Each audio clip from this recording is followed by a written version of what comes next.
ಕಲಾಕ್ಷೇತ್ರ ನನ್ನ ಒಂದು ತವರು ಮನೆಯಿಂದ ತಪ್ಪಾಗಲಾರ್ದು. ಯಾಕೆ ಅಂದರೆ ಜಲಮಂಡಲಿ ಇದ್ದಾಗ ನಾನು ಕಲಾಕ್ಷೇತ್ರ ಸಂಜೆ 5 ಗಂಟೆ ಹತ್ತಿರ ಕಲಾಕ್ಷೇತ್ರಕ್ಕೆ ಬರ್ತಿದ್ದೆ. ಇಲ್ಲೆಲ್ಲರ ಪರಿಚಯ ಆಯಿತು. ಇಲ್ಲೆಲ್ಲರೂ ಮ್ಯೂಸಿಕ್ ಸಂಗೀತ ನಿರ್ದೇಶಕರು, ನಾಟಕ ನಿರ್ದೇಶಕರು ಜೊತೆಲಿ ನಾವು ನಾಟಕಗಳು ಮಾಡಿಕೊಂಡು ಕಲಾಕ್ಷೇತ್ರಕ್ಕೆ ನನ್ನ ಪರಿಚಯ ಹೆಚ್ಚಿನ ನಂಟು ಸ್ಟಾರ್ಟ್ ಆಯಿತು. ಆಮೇಲೆ ಜಲಮಂಡಲಿನಲ್ಲಿದ್ದಾಗ ನಾಟಕ ಮಾಡ್ತಿದ್ದು ಮುಗಿದ ಮೇಲೆ ಏನು ಮಾಡಬೇಕು, ರಿಟೈರ್ಡ್ ಆಯಿತು. ರಿಟೈರ್ಡ್ ಆದಮೇಲೆ ನಾವು ನಮಗೇನಾರು ಒಂದು ಕೆಲಸ ಬೇಕಲ್ವ, ಟೈಮ್ ಪಾಸ್ ಆಗಬೇಕಲ್ವ. ಅದಕ್ಕೆ ನಾನು ಏನು ಮಾಡಿದೆ, ನನ್ನ ಮೊದಲನೇ ಆಯ್ಕೆ ಜಲಮಂಡಲಿ ಆದಮೇಲೆ ತಕ್ಷಣ ನಾನು ಇಮ್ಮಿಡಿಯೇಟ್ ಮುಂದಿನ ಆಯ್ಕೆನೇ ಕಲಾಭೂಮಿ, ರಂಗ ಪ್ರಪಂಚ, ಕಲಾಕ್ಷೇತ್ರ, ರಂಗ ನಂಟು ಬೆಳೆಸ್ಕೊಂಡೆ. ಕಲಾಕ್ಷೇತ್ರಕ್ಕೆ ಬಂದೆ. ಇಲ್ಲಿ ಹಲವಾರು ಜನಗಳ ನಟರುಗಳು ಪರಿಚಯ ಆಯಿತು, ಕಲಾವಿದರು ಪರಿಚಯ ಆಯಿತು. ಅದೇ ಥರ ನಾನು ಕರುನಾಡ ರಂಗಕಲಾವಿದರ ಒಕ್ಕೂಟಕ್ಕೆ ನನ್ನನ್ನು ಕಾರ್ಯಾಧ್ಯಕ್ಷನನ್ನಾಗಿ ಮಾಡಿಕೊಂಡ್ರು. ಯಾರು? ಗಾಳಿಭೈರವ ಗಂಗಾಧರು, ಸ್ಟ್ಯಾಂಪ್ ವೆಂಕಟೇಶು, ಆಪ್ಕಾ ವೆಂಕಟೇಶು ಮುಂತಾದವರೆಲ್ಲ ಸೇರಿ ನನ್ನ ಇಲ್ಲಿ ನನ್ನ ಕಾರ್ಯಾಧ್ಯಕ್ಷನ ಮಾಡಿಕೊಂಡ್ರು. ಕಾರ್ಯಾಧ್ಯಕ್ಷನ ಮಾಡ್ಕೊಂಡ್ಮೇಲೆ ಏನಾದ್ರು ಒಂದು ಕೆಲಸ ಮಾಡಬೇಕಲ್ಲ. ಕೊನೆಗೆ ನಾವು ಅಪೂರ್ವವಾದ ಒಂದು ನಾಟಕ ಮಾಡಬೇಕು ಅಂತ ಅನಿಸಿ ಗಿನ್ನೀಸ್ ದಾಖಲೆಗೋಸ್ಕರ ಒಂದು ನಾಟಕ ಮಾಡಿದ್ವು. ಯಾವುದು? ಸಮಗ್ರ ಮಹಾಭಾರತ ಅಂತ ಅನ್ನೋದನ್ನ 108 ಗಂಟೆಗಳ ಕಾಲ ಗಿನ್ನೀಸ್ ದಾಖಲೆಗೋಸ್ಕರ ಟೌನ್ ಹಾಲಲ್ಲಿ ಮಾಡಿದೋ. ಗಿನ್ನೀಸ್ ದಾಖಲೆ ತಲುಪೋದ್ರಲ್ಲಿ ಸ್ವಲ್ಪ ಎಡವಟ್ಟಾಯಿತು ಅಷ್ಟೇ ಹೊರತು ನಾಟಕ ಮಾತ್ರ 108 ಗಂಟೆಗಳ ಕಾಲ ನಿರಂತರವಾಗಿ ಅದ್ಧೂರಿಯಾಗಿ ಬಹಳ ವಿಜೃಂಭಣೆಯಿಂದ ನಡೀತು. 1000 ಜನ ಕಲಾವಿದರು ಅದರಲ್ಲಿ ಭಾಗವಹಿಸಿದ್ರು. 108 ಗಂಟೆಗಳ ಕಾಲ ಬಹಳ ಅಮೋಘ ನಿರಂತರವಾಗಿ ನಡೆದ ಒಂದು ಮಹತ್ ಸಾಧನೆ ಅಂದರೆ ತಪ್ಪಾಗಲಾರ್ದು. ಅದರಲ್ಲಿ ನನ್ನ ಪಾತ್ರ ಕೂಡ ಬಹಳ ಇದೆ.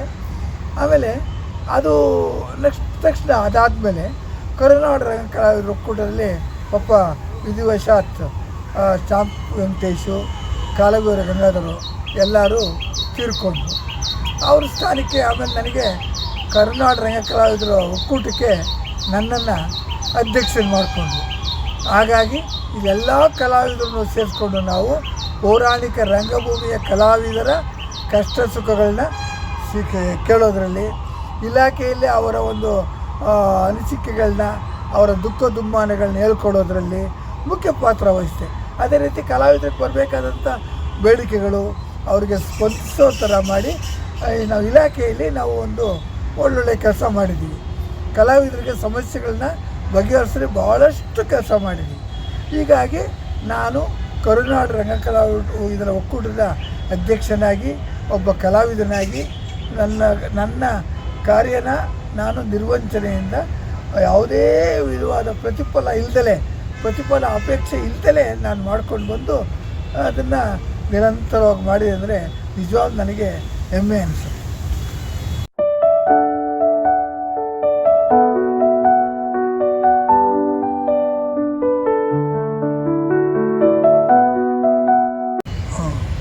ನಾನು ಈ ರೀತಿ ಇದ್ದಾಗ ನನ್ನದೇ ಒಂದು ಸಂಸ್ಥೆ ಇರಬೇಕಲ್ವಾ. 2000ರಲ್ಲಿ ನಾನು ನನ್ನದೇ ಒಂದು ಸಂಸ್ಥೆ ಕಟ್ಟಿದೆ. ಅದು ಪರಸ್ಪರ ಅಂತ. ಪ್ರತಿ ವರ್ಷವೂ ಪರಸ್ಪರ ಮುಖಾಂತರ ಒಂದು ನಾಟಕ 2 ನಾಟಕ ಆಡಿಕೊಂಡು ಸುಮಾರು ಇದುವರೆಗೂ ಒಂದು 50-60 ನಾಟಕ ಮಾಡಿದ್ದೀವಿ ಪರಸ್ಪರ ಸಂಸ್ಥೆಯಿಂದ. ಅದರಲ್ಲಿ ಮುಖ್ಯವಾಗಿ ಸತ್ಯ ಹರಿಶ್ಚಂದ್ರ, ಅದರಲ್ಲಿ ನಾನು ನಕ್ಷತ್ರಕ್ಕೆ ಮಾಡ್ತೀನಿ. ಆಮೇಲೆ ಎಚ್ಚ ನಾಯಕ, ಅದೆಲ್ಲ ಪುರಾಣ ಶಾಸ್ತ್ರಿ ಮಾಡ್ತೀನಿ. ಕೃಷ್ಣ ಸಂಧಾನ, ಶಕುನಿ ಮಾಡ್ತೀನಿ. ಪ್ರಚಂಡ ರಾವಣ, ಆಂಜನೇಯನ್ ಮಾಡ್ತೀನಿ. ತ್ಯಾಗಿ, ಚೇರ್ಮನ್ ಚೆನ್ನಪ್ಪನ ಮಾಡ್ತೀನಿ. ಈ ರೀತಿಯಾದ ಎಲ್ಲ ರೀತಿಯ ವಿವಿಧ ರೀತಿಯ ಪಾತ್ರಗಳನ್ನ ಮಾಡಿಕೊಂಡು ಬಂದಿದ್ದೀನಿ. ಆಮೇಲೆ ಆ ಪಾತ್ರಗಳನ್ನ ನೋಡಿ ನಮಗೆ ಎಲ್ಲ ಸಂಸ್ಥೆಗಳಿಂದಲೂ ಕೂಡ ಪ್ರಶಸ್ತಿ ಬಂದಿದ್ದಾವೆ.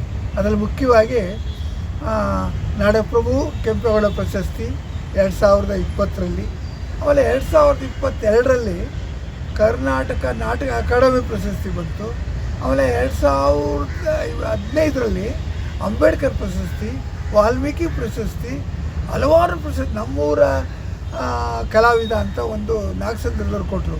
ಅದು ತುಂಬ ದೊಡ್ಡ ನಾಟಕ ಮಾಡಿದ್ದು ಅಲ್ಲಿ ಕೊಟ್ಟರು. ಇದೇ ರೀತಿ ಹಲವಾರು ಪ್ರಶಸ್ತಿಗಳು ಬಂತು. ಪ್ರಶಸ್ತಿಗಳು ನನಗೆ ಹೆಚ್ಚು ಕಮ್ಮಿ ಬೆಳ್ಳಿ ಕಿರೀಟ ಕೂಡ ಕೊಟ್ಟರು ನನಗೆ, ಎಲ್ಲ ಕಲಾವಿದರು ಸೇರಿ. ಆ ರೀತಿ ನನಗಂತೂ ಪ್ರಶಸ್ತಿಗಳ ಸುರಿಮಳೆ ಆಗಿದೆ.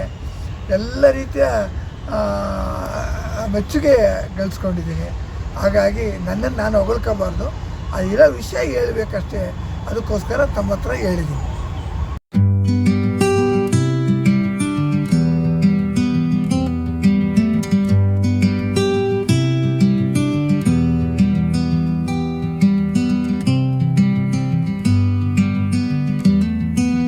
ನಾನು ರಂಗಭೂಮಿ ಬಗ್ಗೆ ಹೇಳಿದೆ, ನಾಟಕದ ಬಗ್ಗೆಗಳು ಹೇಳಿದೆ.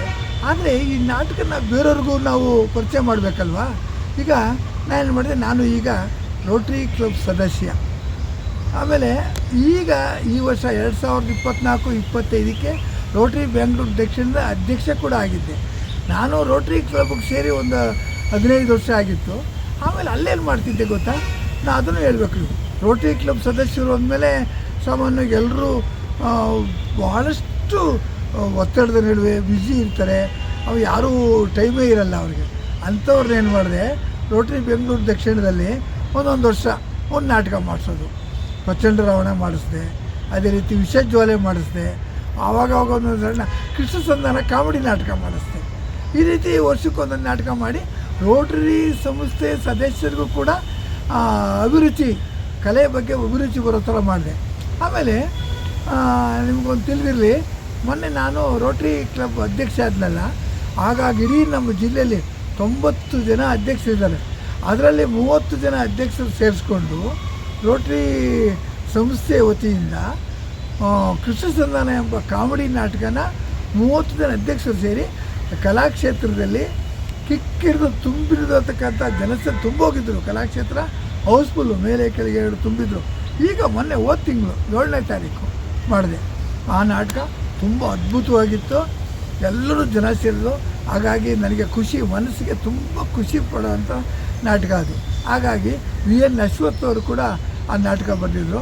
ನಮ್ಮ ಕೆಲವಾರು ಇತ್ತೀಚಿನ ದಿನಗಳಲ್ಲಿ VN ಅಶ್ವಥ್ ಅವರು ಸಂಗೀತ ನಿರ್ದೇಶನ ಮಾಡ್ತಾರೆ. ಅವರು ಬಹಳ ಸಂಗೀತ ನಿರ್ದೇಶಕ, ಅತ್ಯುತ್ತಮ ಸಂಗೀತ ನಿರ್ದೇಶಕ. ಸಾಮಾಜಿಕ ಕೃಷ್ಣ ಸಂಧಾನ ಕಾಮಿಡಿನ ಅವರೇ ಬರೆದು ಸಾವಿರಾರು ನಾಟಕ ಪ್ರದರ್ಶನಗಳಾಗಿದೆ. ಆಮೇಲೆ ನಂತರ ಈಗ ಮೊನ್ನೆ ಕೂಡ ಈ ನಾಟಕದಲ್ಲೂ ಕೂಡ ಅವರೇ ಸಂಗೀತ ನಿರ್ದೇಶನ, ನಾನೇ ನಿರ್ದೇಶನ ಮಾಡಿದ್ದೆ. ಕೃಷ್ಣ ಸಂಧಾನ ಕಾಮಿಡಿ ತುಂಬ ಚೆನ್ನಾಗಿತ್ತು.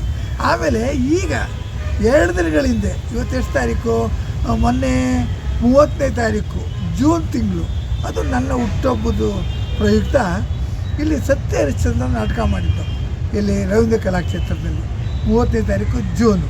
ಭಾಳಷ್ಟು ಅದು ಕೂಡ ಹೌಸ್ಫುಲ್ ಆಗಿತ್ತು, ನಾಟಕ ಅದ್ಭುತವಾಗಿತ್ತು. ಅದಕ್ಕೂ ಕೂಡ ಸಂಗೀತ ನಿರ್ದೇಶನ ಹಾಗೂ ನಿರ್ದೇಶನ VN ಅಶ್ವಥ್ ಅವರು ತುಂಬ ಚೆನ್ನಾಗಿ ನಡೆಸ್ಕೊಟ್ರು ಕಾರ್ಯಕ್ರಮನ. ಬಹಳ ಚೆನ್ನಾಗಿ ಅದ್ಭುತವಾದ ನಾಟಕ ಸತ್ಯ ಹರಿಶ್ಚಂದ್ರ. ಅದರಲ್ಲಿ ನಾನು ನಕ್ಷತ್ರಕ್ಕನ ಪಾತ್ರ ಮಾಡಿದ್ದೆ. ಹರಿಶ್ಚಂದ್ರನ ಆಪ್ಕಾ ವೆಂಕಟೇಶ್ ಮಾಡಿದ್ರು. ಇದೇ ರೀತಿ ಎಲ್ಲರನ್ನೂ ಸೇರಿಸ್ಕೊಂಡು ಒಳ್ಳೆಯ ನಾಟಕ ಪ್ರದರ್ಶನ ಆಯಿತು.